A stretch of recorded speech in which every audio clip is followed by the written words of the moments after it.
The great conundrum at the heart of this government in waiting isn't actually policy, it's personality. It is, who is Keir Starmer?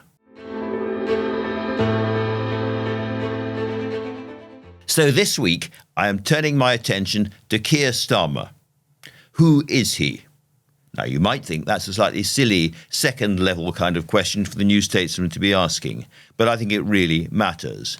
Labour are clearly on course to become the next government. He is on course to become the next Prime Minister. The opinion polls throughout the summer showed about a 20-point Labour lead, and they're still there. But that leads even more people to ask hard questions about the Labour leader himself. On the one hand, you've got people on the hard left who say that he's just a complete compromiser, ripping up every principle he's ever had, ditching all those promises about spending and nationalisation and the rest of it. And on the other hand, you've got Tories saying that out there in the country when they're talking to voters, nobody really likes him, there's no enthusiasm for him, there's no affection for him. And the Conservatives think that the character of Keir Starmer, if you like, is an open goal for them, something they're going to go really hard. And then there's the rest of us. We want to know what kind of government Labour would be and therefore what kind of leader Keir Starmer would be. So I think this has become one of the fundamental questions in British politics. And I want to give you a few of my early and relatively tentative answers to this because I've spoken to an awful lot of people around him and I think I've begun to build up quite a good picture. I know him a little bit personally. I've spoken to him a lot of times. And I like him hugely. I think he's a principled, decent, straightforward and relatively ordinary person in British politics, quite unusual. But first of all, let me address this question of the flip-flopping or the ripping up of principles. It seems to me that he has taken the Labour Party from completely unelectable to government in waiting in a very, very short period of time. And I know that that is partly the achievement of the Conservative Party for reasons we all understand. Nevertheless, it has been an extraordinarily fast journey. And he has done everything that he felt he needed to do to convince Middle Britain that Labour was a party they could vote for again and form another government. I think people on the hard left, I think Conservatives would much prefer him to be failing from a highly principled position, but he's decided he wants to succeed. Now, one of the crucial things about Keir Starmer that doesn't always come out is that he's a hugely competitive man, whether it's playing five-a-side football or whether it's talking to people around him in the leader's office. Everybody says this is somebody who really, really focuses on winning and will do almost anything to win.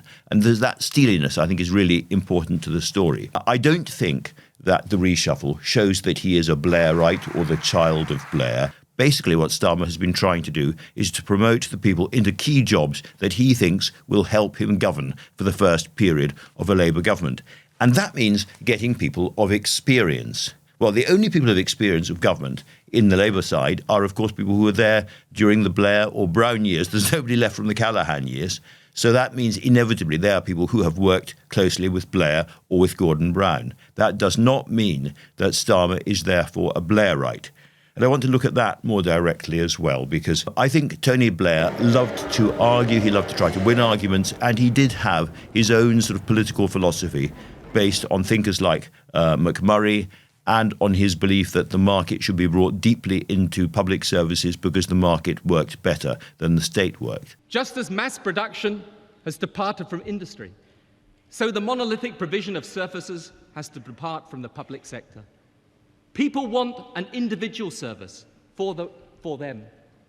They want government under them, not over them. They want government to empower them, but not control them. So out goes the big state, and in comes the enabling state. I think Starmer sees things very differently. I think if he has fights with the trade unions over public sector reform, it will be because he wants to reform the public sector, not because he believes that the private sector is better than the public sector. And that might seem a slightly sort of small difference, but I think it's a really important difference. I think Starmer is naturally, for instance, more towards the trade unions than Tony Blair ever was. I think what Angela Rayner has said at the TUC about 0 hours contracts and workers' rights and unpicking aspects of the Conservative trade union laws is what Starmer also believes. I don't think she's going AWOL. It opens up something for the Tories to attack Labour on, but I think Starmer is very clear that working people need a better deal than they've had before. Day one basic rights. a ban on zero-hour contracts, an end to fire and rehire. And that in turn leads me to the heart of this, which is Keir Starmer and class. One of the people who knows him pretty well said Keir has a very complicated relationship with class. Now, we all know that his parents were a toolmaker and a nurse, and that he was brought up in a working-class household. But I think it's not quite as simple as that. He is Sir Keir. He sounds posh. He looks posh. He lives in North London. And for many voters, that's really all they see. And they know that he comes from a working-class background, but that he's not working-class. And that makes them a little bit suspicious of who he really is. Now, the same person I was talking to said, of course, the question is, can you really be working class in a full way if you're working class in a Surrey village, where you don't have the great big sort of organic community of working class people around you? You don't have that working class voice, that self-confidence of a big working class community in one of the northern industrial towns, for instance. Good question.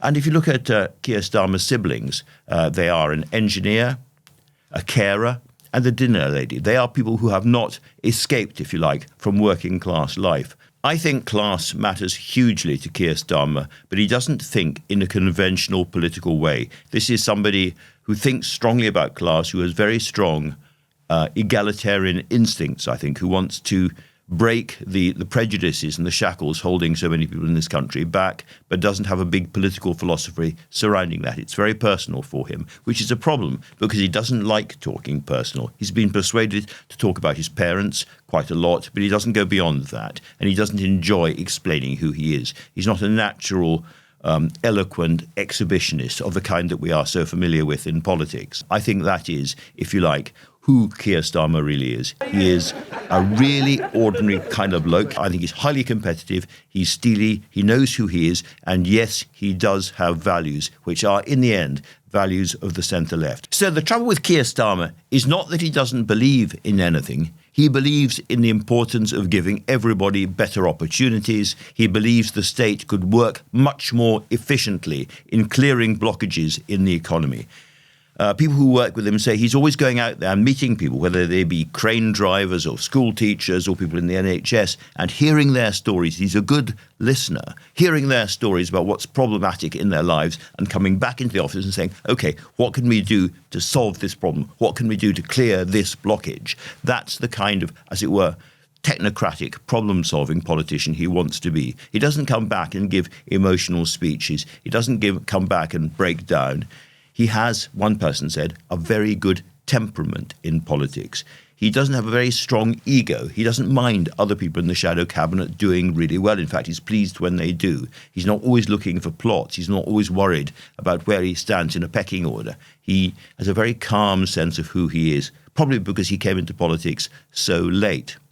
Now, all of these things, the calm temperament, the fact that he came into politics late, the fact that he doesn't have many political friends, he's a bit of a political loner, and the fact that he doesn't sit there reading books about Marxism or Keynesianism or modern socialism or communitarianism or blue labour or red labour or any of that stuff. He doesn't even think about it.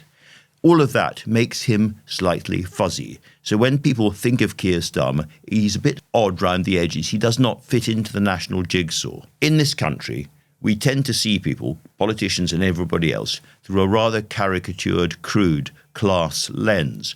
Boris Johnson is posh. Tony Blair was also posh. Angela Rayner is working class and therefore authentic. Bridget Phillipson is authentic working class. Wes Streeting, authentic working class. And in that jigsaw, Keir Starmer isn't quite the right shape. He doesn't quite fit in. And that fuzziness is a problem for him and for the Labour Party. It is something that the Conservatives are focusing on very hard at the moment. I don't think there is any answer to it. I don't think there is any solution to that. He is who he is. He doesn't fit our prejudices, our expectations of what an opposition leader should look and sound like. The Conservatives use some ludicrous attack lines on him. Sir Crasheroony snooze fest. Well, that means he can't make lots and lots of jolly jokes like Boris Johnson, and where did that lead us? Or they say, he's Mr. Flip-Flop. That means that he has adopted policies and positions which are quite popular with the voters. Sorry, but that's the truth. So I think in the end, this is somebody who has been very successful, but a problematic opposition leader who doesn't really enjoy the to and fro of ordinary party politics, doesn't really like Westminster very much, actually, doesn't enjoy being at Westminster, doesn't like Prime Minister's questions, doesn't like the plotting, doesn't like the feuding, doesn't like factions, doesn't really get off on political philosophy. All of the things that we are used to at Westminster, he's not very keen on any of that. He is somebody who goes out and he talks to ordinary folk and he comes back and he says, here's a problem, how can we solve it?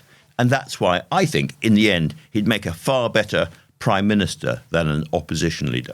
If you'd like to stay up to date and you'd like to see the latest explainers, field reports, feature stories and special discussion episodes, then please, folks, subscribe to our channel today.